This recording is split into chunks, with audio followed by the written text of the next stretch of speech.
First call ബ്രിട്ടാസിൻ്റെതാണോ അത് അങ്ങയുടേതാണോ? ചെറിയാൻ്റെ ടെലിഫോണിൽ നിന്നാണ് എന്നെ വിളിക്കുന്നത്. ചെറിയാൻ്റെ ടെലിഫോണിൽ നിന്ന് എനിക്ക് വിളിക്കാൻ പറ്റുകയല്ലോ. ചെറിയാൻ ഫിലിപ്പിന്റെ ടെലിഫോണിൽ നിന്നാണ് എന്നെ വിളിക്കുന്നത്. അതൊന്ന് നമ്മൾ ഇനി വിശദാംശങ്ങളിലേക്ക് പോകണ്ട. വലിയ പ്രമുഖനൊന്നുമല്ല, പക്ഷെ അദ്ദേഹം പറയുമ്പോൾ വഴങ്ങാനുള്ള ഒരു കാര്യം എന്താ, ഒരു ഗവൺമെന്റ് ജോൺ ബ്രിട്ടാസിന് മുന്നിൽ വഴങ്ങാൻ മാത്രം ജോൺ ബ്രിട്ടാസ് പറഞ്ഞതിൽ എന്തായിരുന്നു അതിനകത്തുണ്ടായിരുന്ന കാമ്പ് എന്തായിരുന്നു? ഒരു ഗവൺമെന്റ് വഴങ്ങിയില്ലല്ലോ, അവിടെയാണ് നിങ്ങൾക്ക് തെറ്റിയത്. ഗവൺമെന്റ് വഴങ്ങിയല്ല, ഗവൺമെന്റ് നേരത്തെ തന്നെ പറഞ്ഞു ജുഡീഷ്യൽ എൻക്വയറി ഞങ്ങൾ റെഡി. ജുഡീഷ്യൽ എൻക്വയറിയിൽ അവരുമായിട്ട് തർക്കം വന്ന ഒറ്റ പോയിന്റേ ഉള്ളൂ, സിറ്റിംഗ് ജഡ്ജ് വേണം എന്ന് പറഞ്ഞു. ഞങ്ങളൊരു പ്രൊവൈസോ പറഞ്ഞു, ഹൈക്കോടതി സമ്മതിക്കുമെന്ന് ഒരിക്കൽ. ഹൈക്കോടതിയുടെ പെർമിഷനോട് കൂടി മാത്രമേ ഒരു സിറ്റിംഗ് ജഡ്ജിയുടെ സേവനം ഞങ്ങൾക്ക് ഈ അന്വേഷണത്തിന് വേണ്ടി കിട്ടുള്ളൂ. ഹൈക്കോടതി സമ്മതിച്ചില്ല, അതുകൊണ്ട് എൻ്റെ റിട്ടയർഡ് ജഡ്ജി അതിലേക്ക് പോയി. അപ്പോൾ ആ രൂപത്തിലെല്ലാം പോയല്ലോ. അൾട്ടിമേറ്റായിട്ട് ഗവൺമെന്റിന് വിജയമായിരുന്നു അത്. ഞാൻ വിജയവും പരാജയത്തെക്കുറിച്ച് ആലോചിക്കേണ്ട, എല്ലാം സ്റ്റേറ്റ്സ്മാൻഷിപ്പുള്ള ആളുകളല്ലേ, അവർക്കൊക്കെ ഒരു ബ്ലഡ് ഷെഡ് ഉണ്ടാകാതിരിക്കണമെന്ന് ആഗ്രഹം ഉണ്ടാകാതിരിക്കുകയല്ലോ. ആ സമരം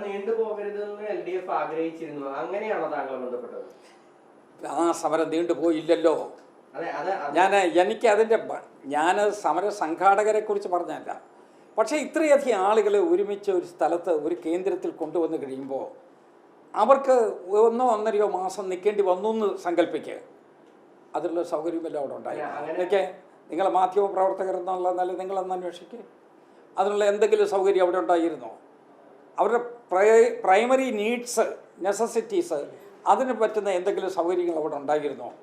അപ്പോൾ എന്താ നീണ്ടു നിൽക്കുന്ന ഒരു സമരത്തെക്കുറിച്ച് ആലോചിച്ചില്ല എന്നുള്ളത് സത്യമല്ലേ? ഞാൻ അനുമാനിക്കുന്നതാണ്. ഒരു വാർത്തന് വേണ്ടി ഇപ്പോൾ താങ്കളെ നിശ്ചയിച്ച് എടുത്തെന്ന് വിചാരിക്കുക, അങ്ങനെ താങ്കൾ പറഞ്ഞാൽ സമരം അവസാനിപ്പിക്കുന്നവരല്ലോ CPM. അല്ല, ഞാൻ അങ്ങനെ വേണ്ടല്ലോ, ഞാനാണെന്നല്ല, ഒരു ഒരു സംസാരിച്ച ആരാണ് എന്നൊക്കെയുള്ളൊരു തർക്ക വിഷയത്തിലേക്ക് കൊണ്ടുവയ്ക്കുന്നത്. ഞാൻ പ്രശ്നം തീർന്നല്ലോ എന്നുള്ള ആശ്വാസത്തിലാണ് ഞാൻ ഒഴിഞ്ഞു പറയാൻ പറ്റില്ല. കാരണം കേരളത്തിന്റെ മുഖ്യമന്ത്രി ഈ കേരളത്തിന്റെ ചരിത്രത്തിൽ ഇന്ന് വരെ നേരിടാത്ത രീതിയിലുള്ള ഏറ്റവും മോശമായ ഒരു ആരോപണം നേരിട്ട ഒരു മുഖ്യമന്ത്രി ഉമ്മൻചാണ്ടി. അതിന് തുടർന്നുണ്ടാകുന്ന അതുമായി ബന്ധപ്പെട്ട സോളാർ സമരം ഭരണത്തെ വലിയ രീതിയിൽ ബാധിച്ചു, നിരവധി അറസ്റ്റുകൾ ഉണ്ടായി. അത്തരത്തിലൊരു ഗവൺമെന്റിനെ മുഴുവൻ പ്രതിസന്ധിയിലാക്കിയ ഒരു സംവിധാനമായിരുന്നു LDF-ന്റെ അന്നുണ്ടായിരുന്നത്. അവരതിന്റെ എക്സ്ട്രീമായ ഒരു സമരത്തിലേക്ക് വരുന്നു. ആ എക്സ്ട്രീം സമരം എന്ന് പറഞ്ഞാൽ കേരളം ഇതുവരെ കാണാത്തൊരു സമരം. ആ സമരം പോലും ഒരു ഘട്ടത്തിൽ നിർത്തിപ്പോകണമെന്ന് LDF ആഗ്രഹിച്ചു എന്നാണല്ലോ അങ്ങ് പറഞ്ഞതിന്റെ അർത്ഥം. അല്ല, ഞാൻ പറഞ്ഞതല്ല, ഇവിടെ ഈ സമൂഹത്തിലുള്ള പൊതു ചർച്ചയുടെ ഭാഗമാണ് അതൊക്കെ. നമ്മളുടെ ഇവിടെ ജോൺ മുണ്ടക്കയത്തിൻ്റെ ലേഖനത്തിനകത്തുള്ളതാണ്. അതൊന്നും എൻ്റെ തലയിൽ വെക്കരുത്. കാരണം ഞാൻ നടത്തിയിട്ടുള്ള ആരുമായിട്ടെങ്കിലും സംസാരിച്ചാൽ അതിൻ്റെ രഹസ്യ സ്വഭാവം ഉണ്ടെങ്കിൽ അത് കീപ്പ് ചെയ്യാൻ ഞാൻ ബാധ്യസ്ഥനാണ്. പക്ഷേ ഈ കാര്യത്തിനകത്ത് അങ്ങനെ രഹസ്യ സ്വഭാവത്തിൻ്റെ പ്രശ്നങ്ങളില്ല. ഇതെല്ലാം വളരെ ഓപ്പണാണ്. അവർ എഴുതി തന്ന റിട്ടൺ ആയിട്ടുള്ള അവരുടെ ചാർട്ടർ ഓഫ് ഡിമാൻഡുണ്ട്. ആ ഡിമാൻഡിനകത്ത് ഞങ്ങൾക്ക് കൺസീഡ് ചെയ്യാവുന്ന കാര്യം ഞങ്ങൾ പറഞ്ഞു. അത് കൺസീഡ് ചെയ്തുകൊണ്ട് കാര്യം തീരുകയും ചെയ്തു. ബ്രിട്ടാസ് എന്ന് ആരോപിച്ചിരിക്കുന്നത് ഇപ്പൊ ജോൺ മുണ്ടക്കയം തിരുവനന്തപുരത്തിന് വേണ്ടി സ്ക്രിപ്റ്റ് ഉണ്ടാക്കിയെന്ന ലൈനിലാണ് പറഞ്ഞിരിക്കുന്നത്. എങ്ങനെയാ ശരിക്കും ഈ സമരം ചെയ്ത പ്രവർത്തകരെ LDF-ഉം UDF-ഉം ചേർന്ന് മണ്ടന്മാരാക്കി എന്നൊന്നും പറയരുത്. ഈ 11 കൊല്ലം കഴിഞ്ഞിട്ട് ഇങ്ങനെ ആരാ മണ്ടൻ ആരാ മിടുക്കൻ നമ്മൾ തീരുമാനിക്കുന്നത് ശരിയാണോ? ഒന്നുമല്ല, അതൊന്നുമല്ല. ഒരു സമരരംഗത്ത് ചെല്ലുമ്പോൾ സമര രീതികളാണ്. ആ സമര രീതി മുന്നോട്ട് കൊണ്ടുപോകാനായിട്ട് പറ്റുന്നതാകണോ ഇല്ലയോ എന്നുള്ളത് സമരം നടത്തുന്നവരാ തീരുമാനിക്കേണ്ടത്. അതൊക്കെ വേറെ പ്രശ്നങ്ങളാണ്.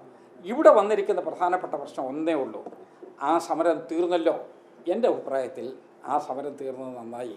ആ സമരം മാത്രമല്ല, എന്തൊക്കെയാണ് പറഞ്ഞത്, അന്ന് രാവിലെ ക്യാബിനറ്റ് കൂടാൻ സമ്മതിക്കില്ല, അവിടെ ഒരാളിനെ ഈച്ചയെ പോലും അകത്ത് കയറ്റുകയില്ല, ഇതൊക്കെയല്ലേ പറഞ്ഞത്.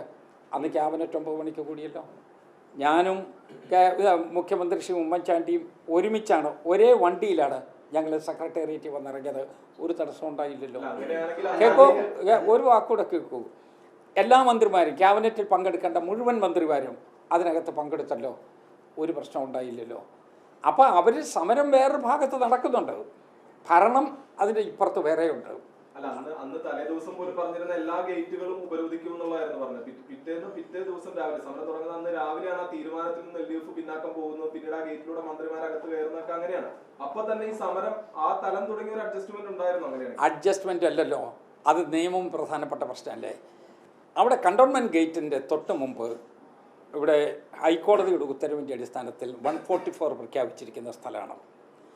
അവിടെ വേറെ ആർക്കും പ്രവേശനം, അവർ അനധികൃതമായിട്ട് കൂട്ടം ചേരാൻ പറ്റുകയില്ല, അവിടെ ജാഥ നടത്താൻ പറ്റുകയില്ല, ഗേറ്റ് പിക്കറ്റ് ചെയ്യാൻ പറ്റുകയില്ല. ഞങ്ങൾ അവരുമായിട്ട് നേരത്തെ സംസാരിച്ചു, ഈ സമരം തുടങ്ങുന്നതിന് മുമ്പ് തന്നെ 4 ഗേറ്റും പിക്കറ്റ് ചെയ്യുമെന്ന് പറഞ്ഞു. ഞങ്ങൾ പറഞ്ഞു 4 ഗേറ്റും പറ്റില്ല, നിങ്ങൾക്ക് സമരം നടത്താം, 3 ഗേറ്റ് നിങ്ങൾക്ക് ഉണ്ട്, അവിടെ നിങ്ങൾക്ക് നിങ്ങളുടേതായ സമരം നടത്താം. പക്ഷേ കണ്ടോൺമെൻറ്റ് ഗേറ്റിനകത്ത് വരികയും പോവുകയും ചെയ്യും ആളുകൾ, അവരെ തടയാൻ സാധ്യമല്ല, അത് ഗവൺമെൻറ് വിട്ടുവീഴ്ചയില്ല എന്ന് പറഞ്ഞു. അതുപോലെ തന്നെ സംഭവിച്ചു. Cantonment gate തുറന്നിട്ടു. അതറിയാമല്ലോ, പഴയ ചരിത്ര ഫയലിൻ്റെ ഫോട്ടോ ഒക്കെ ഉണ്ടെങ്കിൽ എടുത്ത് നോക്കിയോളൂ. സമരത്തിന് മുമ്പ് ചർച്ച ഉണ്ടായിരുന്നു. സമരത്തിന് മുമ്പ് സമരം നടത്തുന്നതിനെക്കുറിച്ച് അവർ തന്നെ പരസ്യമായി പറഞ്ഞിരുന്നു, ഞങ്ങൾക്ക് സെക്രട്ടേറിയറ്റ് പൂർണ്ണമായി നിശ്ചലമാക്കും എന്ന് പറഞ്ഞു.